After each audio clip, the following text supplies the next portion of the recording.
Assalamualaikum warahmatullahi wabarakatuh. Kembali lagi bersama saya Bobby Herian. Jadi hari ini saya membaca koran, guys. Satu koran di Kota Pekanbaru ya. Di tepatnya koran Tribun. Jadi di situ tertulis prostitusi terselubung marak di Jondol, Wako belum bisa bertindak karena katanya itu bercampur sama pemukiman warga gitu. Nah, cuman ya ada komentar menarik, guys. Jadi komentarnya ini seperti contoh satunya dari saudara kita ini ya, saya nggak usah sebut nama lah ya.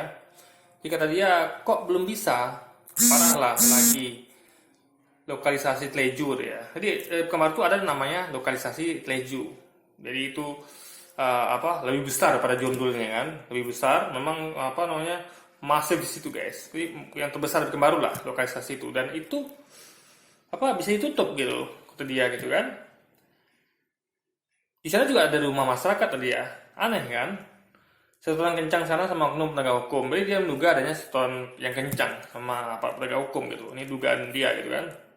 Intinya adalah kenapa di lokalisasi Tleju yang lebih besar gitu kan, baru itu lebih bisa ditutup.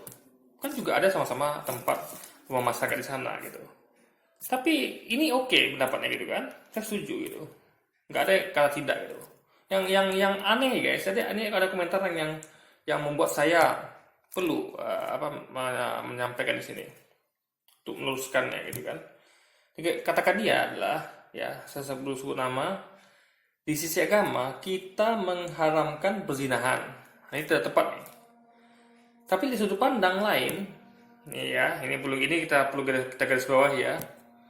Jika tempat prostitusi ditutup dan nggak ada lagi tempat penyaluran nafsu, maka pemerkosaan bakal banyak terjadi. Nah, ini yang perlu diluruskan, guys. Ya, coba Anda dengar baik-baik lagi ya.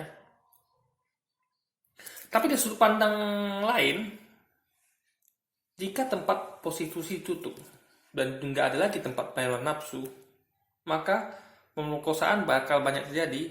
Ini sudut pandang yang mana gitu? Sudut pandang orang-orang yang memang hanya hidup dengan memikirkan hawa nafsunya gitu, ya kan? Jadi mereka tuh sudut pandang yang salah tentunya gitu. Jadi kita nggak boleh membenarkan kayak gitu. Jadi nggak bisa di sudut pandang agama di compare dengan sudut pandang lain yang bukan agama gitu. Ini berbeda. Jadi ini nggak bisa campur adukan, guys ya. Kalau misalnya problem misalnya yang dikatakan itu mungkin perumahan warga masih bisa lah argumentatif gitu. Tapi kalau sudah dikatakan jika ditutup itu di mana tempat menyalurkan nafsu. Nah, ini yang pemikiran yang orang-orang yang hanya berfokus pada penyaluran hawa nafsu, padahal mereka tidak paham ya. Hawa nafsu itu harus disalurkan pada tempatnya. Itu dengan cara apa? Dengan cara menikah tentunya gitu kan. Kalau yang belum nikah dengan cara apa? Dengan cara berpuasa gitu. Nah, makanya saya katakan ya, kalau kita semua sepakat, kita semua berjuang sama untuk tegaknya syariat Islam ya, sekali lagi ya, tegaknya syariat Islam. Karena ada orang-orang komentar seperti ini. Kenapa dia masih bisa komentar seperti ini? Karena memang tempat kita di Indonesia ini ya masih memungkinkan untuk orang komentar seperti itu gitu. Kenapa? Karena makanya peredaran video porno, foto-foto porno, orang di mana-mana masih banyak yang tidak menutup aurat gitu kan, sehingga itu akan memancing memancing hawa nafsu gitu. Padahal bukan pada mahramnya, belum pada waktunya gitu kan. Anak gadis kita itu dibiarkan pacaran gitu kan. Itu membuat orang merasa seakan-akan ada peluang tuh melakukan hawa nafsu gitu, entah dengan pacarnya, entah dengan di tempat prostitusi tadi gitu kan. Nah, itu penyakit namanya. Makanya diperlukan tegaknya syariat Islam gitu. Coba Anda bayangkan kalau syariat Islam berdiri ya, orang tidak ada lagi yang tidak menutup aurat, ya kan? Kecuali bagi yang memang yang non muslim gitu. Kalau yang muslim wajib tutup aurat gitu kan. Nah, lalu apalagi yang muslim tentu akan menjaga juga gitu. Dia tidak akan tidak akan pacaran, tidak akan berduaan tanpa muhrim gitu kan. sehingga pergaulan pun sehat gitu. Akan terjaga deh hal begituan. Ya, pemerintah memblokir semua situs porno, gambar-gambar porno gitu kan, nggak lagi bisa diakses gitu, walaupun untuk konsumsi dewasa sekalipun gitu kan. Karena memang memang harus ketat pengawasannya guys, dan lagi hukuman bagi yang berzina dihukum kalau sudah menikah dia berzina itu dirajam sampai mati gitu kan, yang masih yang belum menikah itu dicambuk 40 kali gitu kan, itu kan membuat efek jerah gitu, sehingga nggak akan lagi orang-orang memikirkan seperti itu gitu. Mereka tidak lagi berpikirkan bagaimana menyalurkan hawa nafsunya, karena memang belum waktunya gitu guys. Makanya kalau Anda mau menyalurkan hawa nafsu ya menikah lah, ya kan. Ada Islam memberikan solusi, yaitu menikah yang halal, yang legal, yang aman gitu. Ada tidak akan terkena Anda akan kemudian terkena penyakit seks menular itu hampir tidak ada, karena Anda melakukannya hanya dengan satu pasangan yang sah saja gitu kan. Lalu ada juga anak gadis orang terjaga gitu guys, ya kan, tidak ada lagi banyak sekarang berita ya bertebaran itu anak gadis hamil lah, lalu prianya tidak mau tanggung jawab lagi gitu kan. Ini kan kita kasihan lihat baik anak gadisnya maupun orang tuanya gitu. Coba Anda bayangkan Anda berada pada posisi mereka gitu. Jadi intinya adalah tegaknya syariat Islam itu akan membuat masalah-masalah ini tidak akan ada lagi gitu guys, ya kan? Minimal menjaga di komunitas kaum muslim gitu. Kalau yang luar Islam itu tidak kita urus gitu kan. Penting dalam kaum muslimin itu jadi keselamatan, sehingga orang tidak lagi berpikiran itu gitu. Jadi mereka ini akan berpikiran produktif, karena tidak lagi sempat mereka memikirkan hal-hal yang memang belum pada waktunya gitu. Kayak mereka pacaran, kenapa lah pacaran coba ya? Daripada pacaran bagus Anda fokus mikirin masa depan gitu. Saya dulu punya teman guys ya. Saya dulu termasuk waktu zaman Zahiliyah dulu ya. Teman saya ini beda sendiri guys. Jadi di saat orang lain itu pacaran, ya kan, lagi ada cowok yang ganteng, cewek cantik itu pada pacaran. Nah teman saya ini ya, dia orangnya memang fokus belajar guys. Dia tidak tarik sama yang namanya pacaran, namanya pergaulan bebas, dia nggak tarik itu. Dia fokusnya hanya belajar saja gitu. Nah kalau saya dulu ya, memang saya tidak pacaran juga gitu waktu masih SMA itu. Tapi saya memang termasuk orang yang kurang giat untuk untuk belajar gitu kan. Saya waktu itu masih suka main-main gitu. Nah, jadi orang kayak dia ini memang fokus belajar guys, gitu. Dia tidak memikirkan pacaran-pacaran, pergaulan bebas gitu kan. Sehingga dia sekarang saya dengar itu berhasil gitu.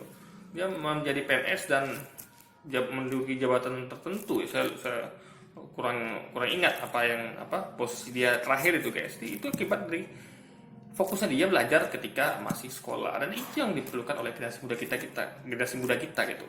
Mereka karena belum waktunya untuk memikirkan bagaimana menyalurkan kebutuhan seksual, karena bukan pada waktunya, belum pada waktunya gitu kan. Seharusnya mereka berfokus pada bagaimana membina membuat masa depan mereka cerah gitu. Mereka bisa belajar dengan rajin, berkreativitas gitu kan, mengerjakan apapun yang bisa membuat masa depan mereka lebih baik gitu kan. Dan ketika pada waktu yang tiba, barulah mereka menikah gitu guys.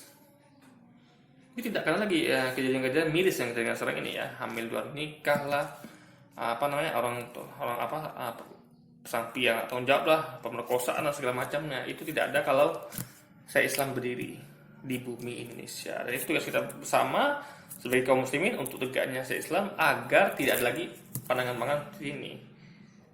Dulu Anda lihat ya bagaimana hebatnya itu Gubernur Jakarta Ahok itu ya, dia bisa membubarkan Kalijodo dan disambung oleh Pak Anies Baswedan bisa membubarkan Alexis gitu kan. Bahkan Bu Risma pun di Surabaya bisa membubarkan Doli gitu guys. Juga wali kota Pekanbaru sebelumnya itu membubarkan alokasi Tleju. Masa nggak bisa sih menutup komplek Jondol gitu kan.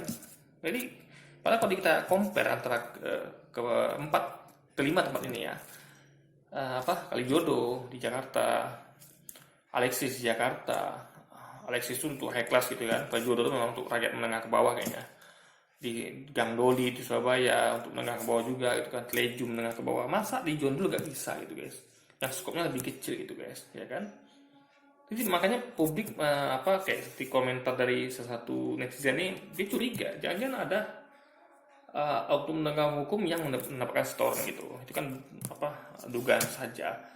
bisa benar bisa tidak gitu kan. Jadi makanya tegas lah. Jadi kita pengen Pemko kita ini seperti mencontoh keberhasilan dari Pemko sebelumnya gitu, yang berhasil menutup Leju gitu kan. Juga keberhasilan dari Gubernur Jakarta ya, baik Ahok maupun Anies, dan juga Gubernur Surabaya Ibu Risma hari ini gitu. Jadi itu kalau bisa Pak Wako menutup itu, kita apresiasi. Berarti beliau serius untuk menutup maksiat yang ada pengaruh kan ini kan kota madani ya kan, kota yang kuat kental dengan nuansa agamisnya gitu ya kan. Apalagi saya tahu juga wakil beliau Pak Aisyadi itu orangnya sangat religius guys, orangnya sangat alim, taat soleh ya. Karena saya pernah bekerja saya pernah kerja di hotel Ibis itu ya. Waktu itu saya sebagai public area itu ya, housekeeping public area, saya melihat waktu sholat maghrib itu beliau itu ketika orang-orang Pak Aisyadi ya, saya ingat kenangan itu tahun berapa saya lupa, sekitar tahun 2007 kalau salah guys. Ya, itu sangat betul ketika orang sholat maghrib ya. Maghrib tasar saya lupa, kayaknya maghrib deh ya. Maghrib tasar saya lupa, kayaknya maghrib. Orang keluar sudah selesai semua kan, udah zikir, udah doa. Beliau masih sendirian di sana, masih ngerjakan sholat sunnah dan zikir tambahan itu. Dan saya sambil kerja saya perhatikan itu. Tinggallah beliau dalam sendirian. Maka itu saya waktu itu betul kagum dengan beliau gitu.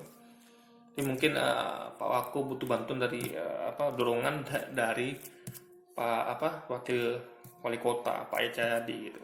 Oke guys, jadi mungkin sekian dulu video kita kali ini. Semoga pembaru bisa lepas dari maksiat ya, karena juga bukan cuma masalah di tempat yang itu ya, Jondul itu, masih juga banyak tempat maksiat lainnya yang baru ini ya, yang masih belum sentuh gitu kan. Dan itu butuh ketegasan dari Pemko sendiri, Pemko Pembaru sendiri beserta jajaran aparatnya, baik Satpol PP maupun kepolisian.